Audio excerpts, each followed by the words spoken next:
Shalom Uvracha, bienvenue à tous. Je rappelle à tout le monde que notre yeshiva à Jérusalem accueille les jeunes qui veulent venir goûter à la Torah. Renseignements au numéro WhatsApp. Alors les 10 jours de Teshuvah à Seret Yemei Teshuvah, donc entre Rosh Hashanah et Yom Kippour, ces 10 jours qui sont propices, c'est un cadeau qu'Akadosh Baruch Hu nous donne pour la Teshuvah. La Teshuvah, toute l'année c'est possible, mais ces 10 jours-là, alors il y a une proximité très particulière avec Akadosh Baruch Hu et une facilité pour revenir vers lui qu'on n'a pas durant le reste de l'année. Donc ces jours-là, il faut les exploiter. Il y a beaucoup à faire, il y a beaucoup à dire aussi. Mais on va essayer de dire un point qui va pouvoir nous aider, sur lequel on va pouvoir travailler pendant ces Aseret Yemei Teshuvah, et qui va nous aider à bien passer après pour Kippour, puisque Rosh Hashanah c'est le jugement, mais au final, Akadosh Baruch Hu, avant de sceller le jugement, il nous donne encore une chance, il attend jusqu'au jour de Kippour pour que les Averot soient pardonnés, et que chacun il puisse être jugé, et puis il puisse pas être jugé, mais qu'il puisse obtenir un Gzardin, ça veut dire obtenir pour son année à venir, quelque chose de bien. Alors on a un principe dans le traité de Rosh Hashanah, page 17 au recto, Amar Rava. Rava il nous dit là-bas, Kol Amavir al Midotav, Ma'avirin lo al Kol Peshav. Tout celui qui laisse passer sur ses midot, on va expliquer, alors on laisse passer aussi sur ses averot. Comme il est dit, Noseravon ve'enver al Pesha. Les minoseravon, qui est-ce que Akadosh Baruch Hu, il lui enlève sa faute? Les mi-sherover al Pesha, sur celui qui laisse passer la averot qu'on a fait vis-à-vis de lui. Ça veut dire quoi? Ça veut dire qu'on a tous des midot. Les midot, c'est la colère, l'orgueil, la paresse, le mensonge. Tout ça, c'est des midot. Et quelqu'un, quand on l'embête, on vient ici maintenant toucher à quelque chose. On peut l'embêter au niveau financier, on peut l'embêter au niveau corporel. En tout cas, on l'embête. Alors quelqu'un, il a plusieurs façons de réagir. Et on a un très bel exemple qui est donné par le Rav Dessler. C'est l'exemple de quelqu'un qui se met dans le couloir et il se met au milieu du couloir et il bouche le passage, mais il laisse un petit endroit où passer. Et il dit le fait de laisser un endroit où passer, ça veut dire on donne la place à l'autre, on ne prend pas tout, on laisse aussi une certaine place à l'autre pour le comprendre, pour essayer de voir pourquoi est-ce qu'il a fait ça. Alors ça s'appelle Ma'avir al Midotav. Et en fait, plus quelqu'un il va laisser de place, comme dans l'exemple du couloir, il bouge tout, mais il laisse un petit passage où quelqu'un il peut comme ça passer en billet, ou bien il bloque que la moitié du couloir, ou bien en fait lui-même il se met en billet sur le couloir et il laisse les 3/4 du couloir de libre. Alors il dit plus quelqu'un il avance dans la mesure de Ma'avir al Midotav. Ça veut dire quelqu'un on lui a fait quelque chose, on lui a fait un sale coup, on a fait quelque chose de mauvais. Mais lui, il y a de la colère, mais il va quand même laisser une place à l'autre pour pas se mettre trop en colère contre lui ou se mettre un petit peu en colère contre lui, voire pas du tout. Et ça s'appelle Ma'avir al Midotav, ça veut dire qu'il laisse passer. Il laisse passer, on l'a bousculé dans la rue, il laisse passer, c'est pas grave. Qui je suis, c'est pas grave. Il m'a bousculé, c'est pas grave, peut-être qu'il m'a pas vu. Comment ça il m'a pas vu, on m'a pas vu, à moi on m'a pas vu, c'est pas possible que moi on m'ait pas vu. Alors il se dit peut-être que finalement je suis petit, je suis pas grand chose, peut-être qu'effectivement il m'a pas vu. Et il laisse passer sur l'autre, ça c'est le principe de Ma'avir al Midotav. Alors de même que lui il laisse passer, alors Akadosh Baruch Hu aussi, il va laisser passer. Et lui aussi il a fait des averot, alors Hachem il peut dire, il a fait une avera, il doit avoir une punition, il y a l'ange qui accuse, il doit avoir une punition. Il dit oui, mais c'est vrai qu'il doit avoir une punition, mais regarde, lui aussi il laisse passer. Les gens quand ils font des choses vis-à-vis de lui, ils laissent passer. Alors viens, nous aussi vis-à-vis de lui, on va aussi laisser passer. C'est le principe de Mida, Keneged Mida, mesure pour mesure. Comme on se comporte, avec Akadosh Baruch Hu, il se comporte avec nous. Et il faut savoir que, encore plus, celui qui est Ma'avir al Midotav, des fois en laissant passer, eh ben on a beaucoup à gagner. On peut même gagner des années de vie en plus. Et c'est ce qu'elle raconte là-bas, la Gemara, dans Maseret Rosh Hashanah toujours. Rav Huna béré de Rav Yehoshua. C'était Rav Huna, fils de Rav Yehoshua. Chalash, il est tombé malade. Al Rav Papa les Shayoulebe. Il est venu Rav Papa pour voir comment il va, pour faire la mitzvah de Bikur Cholim, Chazieh de Chalish le Alma. Et il a vu que ça allait pas du tout. Il a vu qu'il était en train de partir, il était mourant et que la fin était proche. Amar Léou, alors il a dit aux gens de sa maison, il leur a dit, écoutez, je vois que sa situation elle est très difficile, donc préparez-lui des linceuls, préparez-lui, il va bientôt partir. Ça vous tous les zevata. Les sauf, il part. Et au final, il a guéri.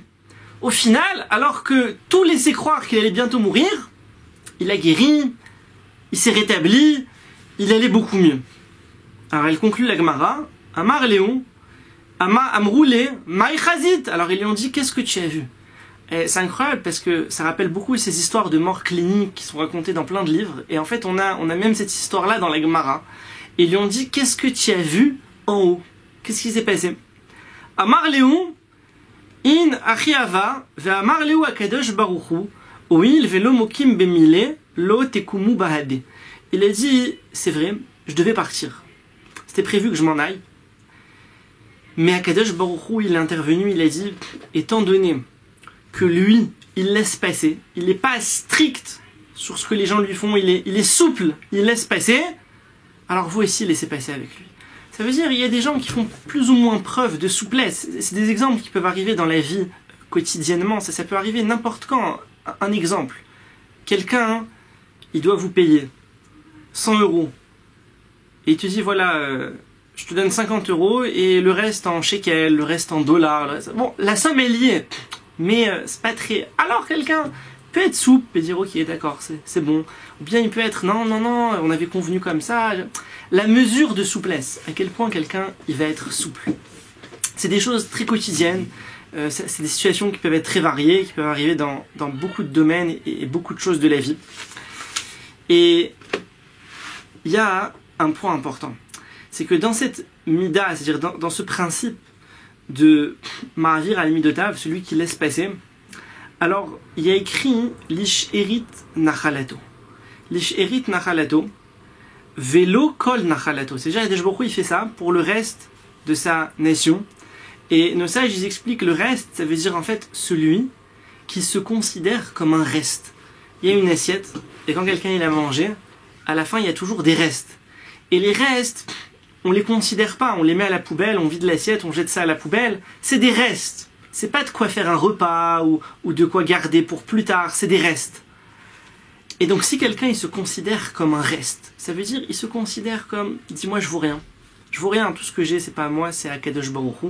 Il se considère comme un reste.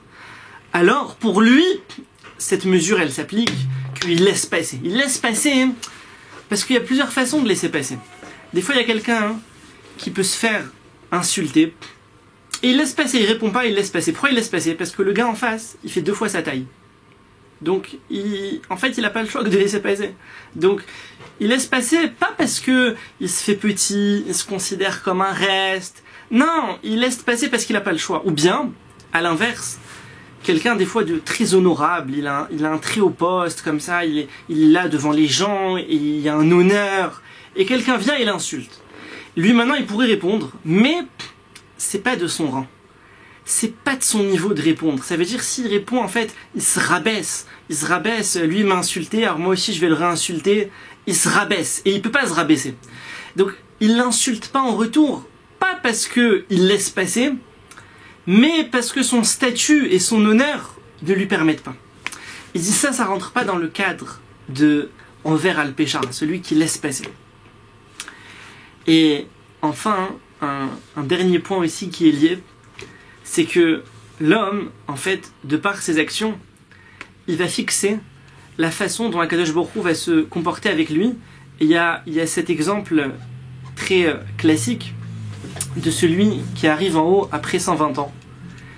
Et on lui dit, waouh, tu es arrivé, tu es un tzaddik, tu es un dayan, tu es un juge. Toi, quelqu'un comme toi, tu as fait que du bien toute ta vie. Tu es un juge ici, dans le monde céleste, c'est toi qui juges.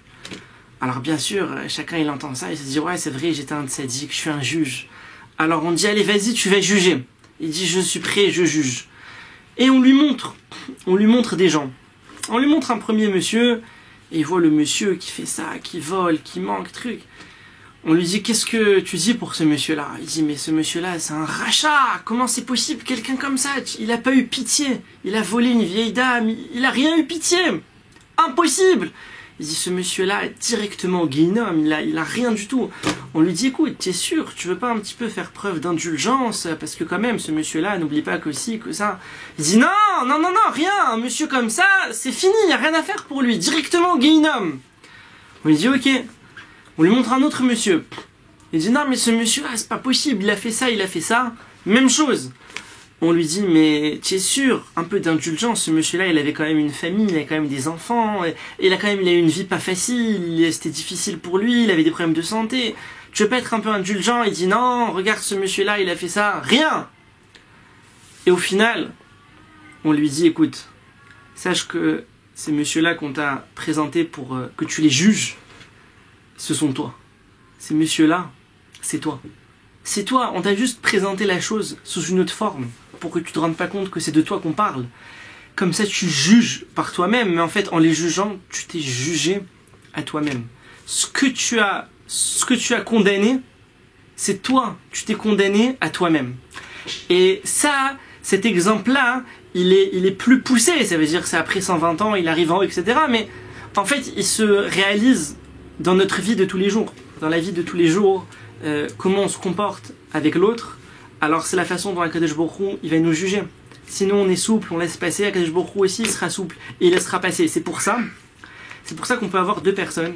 Supposons, hein, c'est quelque chose qui peut pas forcément être réel, mais il peut y avoir deux hommes qui ont fait leur passage sur Terre, ils ont vécu, et les deux, en fait, ils ont eu la même vie, ils ont fait le même type de mitzvot, ils ont étudié le même nombre d'heures, ils allaient étudier le même nombre d'heures, la même chose, et au final, ils faisaient aussi les mêmes averot, et arrivé en haut, on se serait dit, s'ils ont fait les mêmes mitzvot et les mêmes averot, leur jugement va être le même. Or, leur jugement, il peut être tout à fait différent, parce que celui qui a fait des averot, mais que de l'autre côté, il laissait passer, alors dans son jugement, on va laisser passer, alors que l'autre ne laissait pas passer. Et donc, dans son jugement ici, on va pas laisser passer. Donc, ce qui fait que le jugement d'une personne, il est très relatif.